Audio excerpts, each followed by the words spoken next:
Bonjour les élèves, alors aujourd'hui quelques exercices sur les suites numériques, sur la première partie. Voici le premier exercice, vous avez une fonction à étudier, fonction carrée. On doit étudier le sens de variation, déduire que si x est entre 1 et 3, alors f de x également.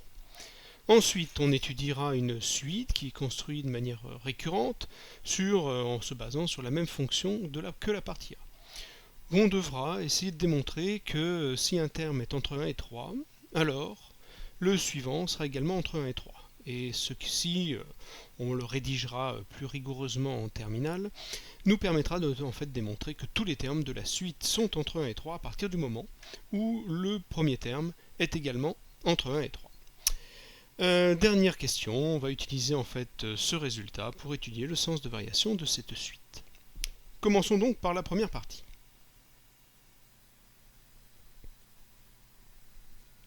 Bien, cette fonction étant du second degré, on connaît bien.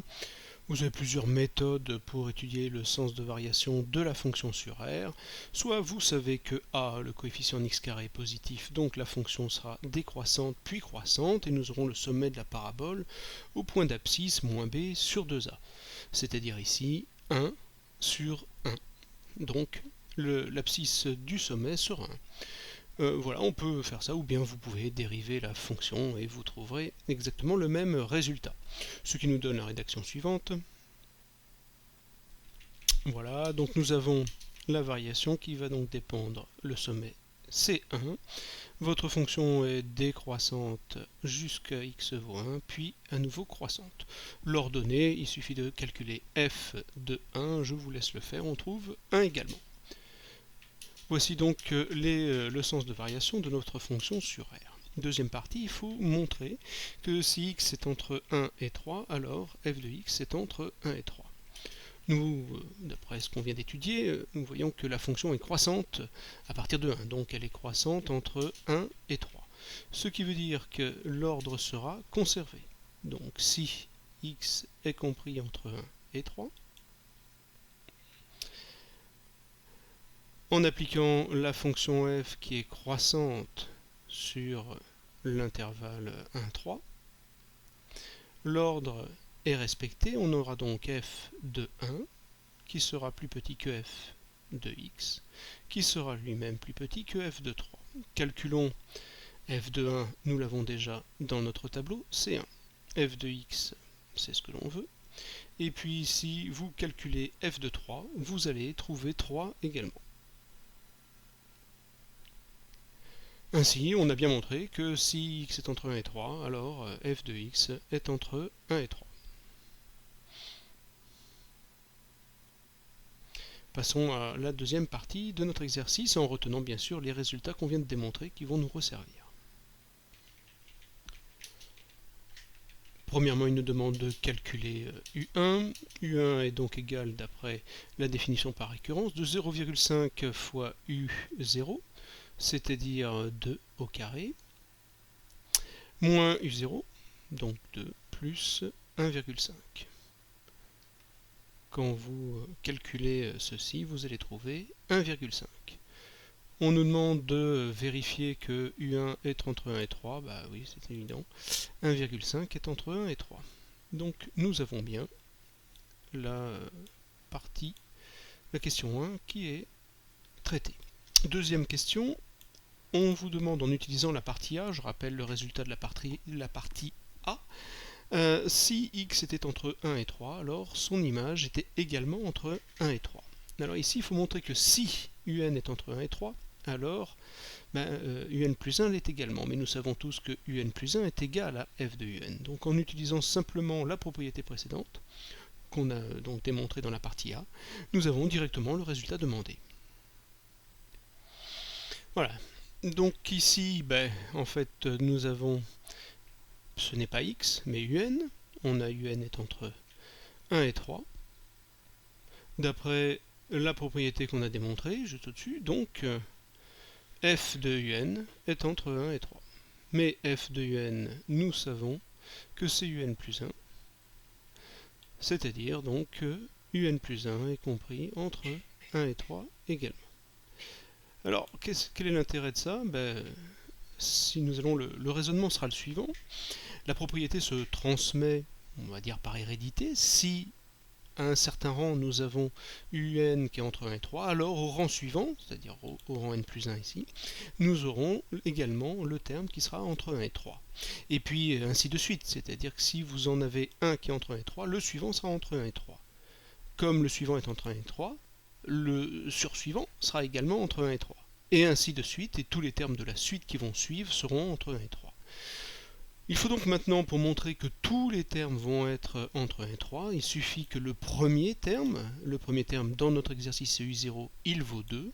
Comme le premier terme U0 vaut 2, il entraînera que les suivants seront tous, par la propriété qu'on a montrée, entre 1 et 3.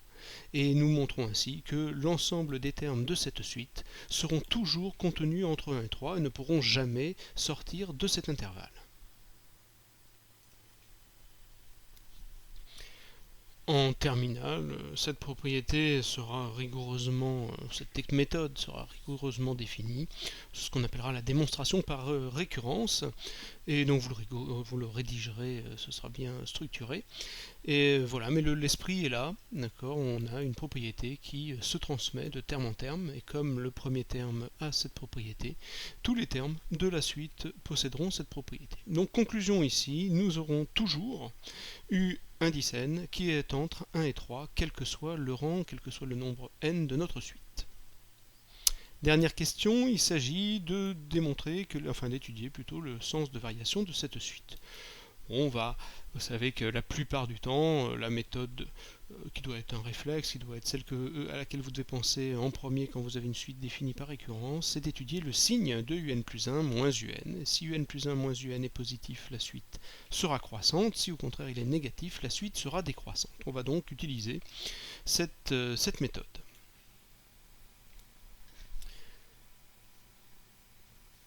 Un plus 1 moins un, alors la méthode, on va bien sûr utiliser la définition que nous avons ici. Vous remplacez un plus 1 par les un, et surtout vous laissez un, vous n'allez pas mettre des un moins 1 à la place des un, sinon on ne va pas s'en sortir. Nous n'aurons donc comme ça plus qu'une variable qui est un. Voilà, vous obtenez donc une forme du second degré qui est développée. On cherche le signe, je vous rappelle. Donc pour avoir le signe, la meilleure forme, c'est d'essayer d'avoir une forme factorisée. Vous allez calculer delta, et vous allez obtenir pour delta 4, b carré 4, moins 4 fois 0,5 fois 1,5, ce qui vous donne, je vous laisse faire le calcul, 1. C'est positif, on a donc deux solutions à cette équation. Alors, quand on veut chercher les racines, donc on a deux racines. La première racine, vous obtenez 2 moins 1 sur 1, c'est-à-dire 1, et puis la deuxième, 2 plus 1 sur 1, pardon, j'ai déjà mis le 3, j'ai fait tout de suite l'addition, ça nous fait 3. Donc voilà les deux racines que vous obtenez. Nous pouvons donc en déduire que un plus 1 moins un se factorise sous la forme A, ma femme qui est de doigt de mourir, de facteur de un moins 1 et un moins 3. Voilà. Cherchons le signe de ça. Écoutez, vous savez que vous avez une propriété qui vous dit que c'est du signe. Alors, vous pourriez faire un tableau de signes, mais sinon c'est du signe de A, c'est-à-dire ici 0,5, à l'extérieur des racines, et du signe opposé entre les racines. Donc ça nous donne le tableau suivant. Voilà le tableau, donc ça s'annule en 1 et en 3. Le signe de A, on a dit que c'était 0,5, donc positif aux extérieurs et donc négatif entre les deux racines. Mais nous savons que la suite un, nous l'avons démontré pendant toute la partie précédente, est toujours les termes sont toujours entre 1 et 3. Donc nous sommes dans cet intervalle-là, et nous pouvons nous rendre compte que donc entre 1 et 3, notre polynôme du second degré est toujours négatif. Ce qui signifie, ce polynôme, c'est en fait un plus 1 moins un, ce qui signifie que un plus 1 moins un est donc négatif. Et si un plus 1 moins un est négatif, ça signifie que la suite est décroissante. Voilà pour cet exercice, on se retrouve pour un deuxième.